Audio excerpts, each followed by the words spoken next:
Welcome back, Math 152. So last time we talked about developing a confidence interval from a sample in order to determine a population parameter, and in that case it was the population mean. We were given a value of sigma from the population standard deviation, and some confidence level, and we were asked to develop some confidence interval of the population parameter. In this case, we're going to do the very same thing, except in this, for 7.2, we're not going to know what the population standard deviation had historically been. This is more realistic in that we're going to start out brand new study. We don't know anything about the population. We go do a random sample. We get our sample.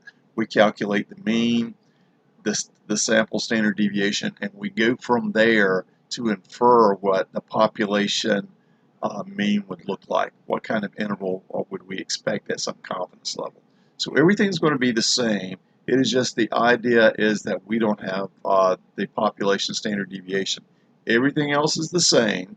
Our standard error formula is going to be a little different from here, and we'll develop that as we go. So let's get started. So this is the confidence intervals for population mean, sigma unknowns. This is what we're going to look for when we're trying to develop something from this. So in order to do this, we're going to have to use a different distribution. It turns out that if we don't know sigma, that sigma over square root of n, that sampling distribution, is not normal. If we don't know what the population standard deviation is, the standard error, that sampling distribution, is not normal. Okay? So we're constructing a confidence interval where we know the population standard deviation. The confidence interval is x bar plus or minus z alpha over 2 times the square root of sigma over n. This we refer to as the standard error. This is the critical value, and then we just basically developed it. Okay? So if I looked at all of this, then I have a normal distribution, and I can get a z-score based on that. Okay? It's rare that we would know the value of sigma. Okay, so normally we're just starting out, so we don't know that, and what we're going to do is replace this whole formula here with the standard deviation s. But it turns out that if I do that it's not a normal distribution. If I go through the z alpha over 2, this thing is not normal. However, we do have a distribution that covers those probabilities in the student's t distribution. So it's not really a student's t distribution, but student's t distributions, because each one is going to be a slightly different based on the degrees of freedom, and that degrees of freedom is developed from the sample size. So when we have a sample size n, I'm going to subtract 1. That's going to give us the degrees of freedom, and basically that's how I go through to the student's t distribution for that particular sample size. Okay. Here's what it looks like. It basically looks like a normal curve, but with lower standard, want to have a lower degrees of freedom, then it basically spreads out. Okay. The higher I go, then this thing starts looking like, so 10 degrees of freedom, it starts looking like the normal. Here's the standard normal, and the less I go through here, I'm going to have fewer. So these are fewer sample sizes. Up to more looks just like that. Okay. So I'm going to find a critical value for the confidence interval. So here we very same thing. Here's our confidence on the inside. That's our area. That's the C. I want to do the alpha. Alpha is 1 minus C. So the stuff on the outside, and then I go through and I find that particular area based on the degrees of freedom, and the area, in this case, the right tail based on table A.3. If I use technology, even the TI-84, if I give it the area to the left here, if I do the 0.025, it's going to give me a negative value for those. So a simple random sample of size 10 is drawn from a normal population. Find the critical value T alpha over 2 for a 95% confidence interval. Sample size is 10. I'm going to do a T, so I'm going to have degrees of freedom is going to be 9. 95% confidence. So the area on the outside is 0.05. Half of that is 0.025. Okay, so I need to go find the area. Right tail, left tail is going to be the same area. 0.025, degrees of freedom is 9. That's going to be the 2.262. Okay, so just if I went and developed, here's the 0.025. If I said that in the TI-84 for this, the inverse T normal, or the inverse T, then it would give me negative 2.262. So it would assume that I'm giving an area to the left. Okay.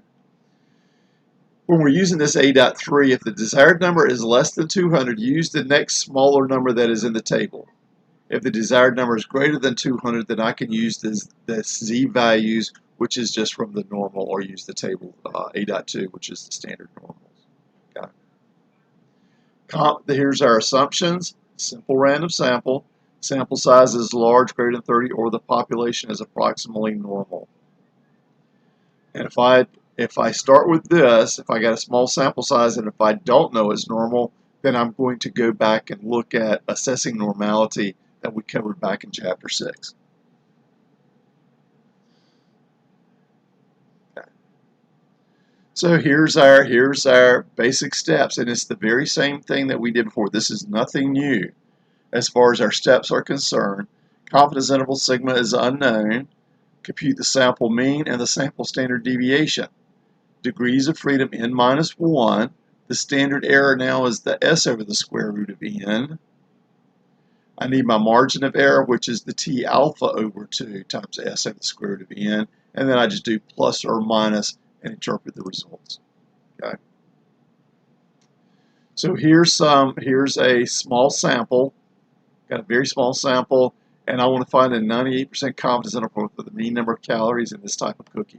So a food chemist had analyzed the calorie content for a popular type of chocolate cookie. Following are the numbers of calories in a sample of 8 cookies, and find a 98% confidence interval for the mean number. So if we went and checked our normality like we did before, we're doing dot plots. No major skewness here. No strong outliers, so we're going to assume we're going to say that we can't reject the possibility of normality, so we're basically going to proceed. Okay, so we have, here's our x bar. We run through here. If I do our calculations, x bar is 115.375, s is 2.2853. We have 3, 4, 5, 6, 7, 8. So our degrees of freedom is going to be 7. We don't know the population standard deviation, so I have to use the student's t distributions.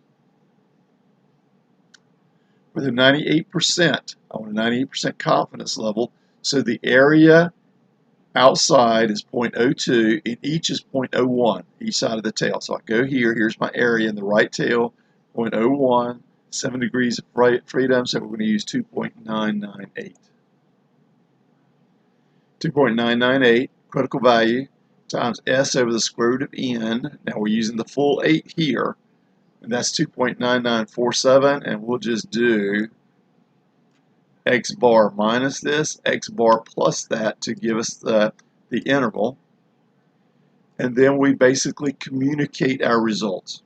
We are 98% confident, that's what we based everything on, that the mean number of calories per cookie is between 112.4 and 118.4.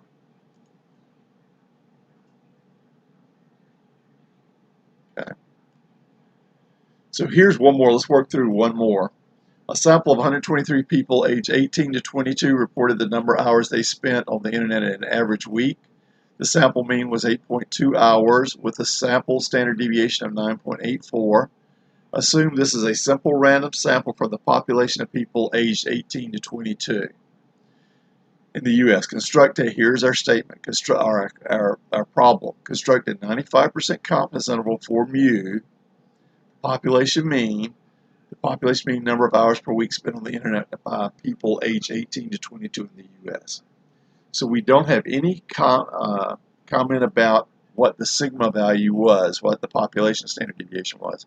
So we're going to have to use S divided by square root of n as our standard error.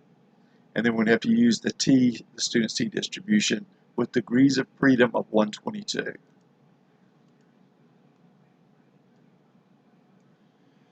So I needed 95%. 1 minus 0.95 is 0.05. That's on both tails, half of that 0.025 on each tail. So here's our 0.025. I've got 123 people, so normally the degrees of freedom would be 122. But when I go to the table, they don't have any values between 100 and then up. The next was like 200. I would go here and whatever that next number down would be, because there's not an exact value of 122 once you get into the larger ones. Okay. So that would be 1.984. 9.84 sample standard deviation divided by the square root of 123, the sample size. That gives us 1.7603 as a margin of error. And then we just do the x bar plus or minus that value. 8.20, 8.27 was the sample mean, plus or minus our margin of error. That gives us 6.44 to 9.96, and here's the interval. So we would communicate with 95% confidence. We can say that the population mean lies between 6.44 and 9.96. Okay. And we would also like to add something about what exact study we're doing in. So we're 95% confident the mean number of hours per week spent on the internet by people 18 to 22 years old is between 6.44 and 9.96. So this is always good to add some information from the actual study of what we're trying to do to finish that up. Okay. So we're going to continue this. I'm going to close this down here. And next time we're going to be doing the very same thing, confidence interval. So we're going to be doing this more, except we're going to be doing it for population proportion. And we'll see you then. Have a good day.